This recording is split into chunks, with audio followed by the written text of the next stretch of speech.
కాబట్టి ఇక్కడి బొట్టు లక్ష్మీ స్థానం ఎవరికి? భర్తకి. భర్తకి కలిసి రావడం అన్నది ఎక్కడ ఉంటుందంటే భార్య వల్ల ఉంటుంది. అందుకే పులోమజార్చిత అని ఒక నామం లలితా సహస్రంలో. ఇంద్రుడి భార్య పులోమజ. ఆవిడ లలితాపరాభట్టారికా స్వరూపాన్ని ఆరాధిస్తుంది కాబట్టి ఇంద్రుడు ఎప్పుడూ ఇంద్ర పదవిలో ఉండగలుగుతున్నాడు. భార్య భర్తకి లక్ష్మీ స్థానం. ఎలా? ఇక్కడ బొట్టు చేత.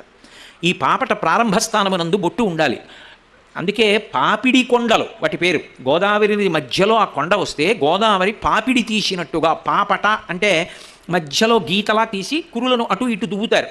అలా దువ్వడం సీమంతోన్నయనము అన్న ఉత్సవానికి అర్థం ఏమిటంటే అది భర్త దువ్వాలి ఆ రోజున. అది కూడా ఎలా దువ్వాలి అంటే మామూలు దువ్విన పట్టుకొచ్చి దువ్వడం కాదు. అడవి పంది, ముళ్ళ పంది యొక్క ముళ్ళు తీసుకొచ్చి ఆ ముళ్ళుతోటి పాపట తీయాలి. పాపట తీసి కురులను అటు ఇటు విప్పి సీమాంతము, సీమ అంటే ఇక్కడతో అంతము, హద్దు, ఇక్కడ వరకు దువ్వి కురులను అటు ఇటు తీసి జుత్తు ఎత్తి ముడివేస్తాడు భర్త. అలా ముడివేస్తే ఆమెకు గర్భమునకు కూడా రక్ష.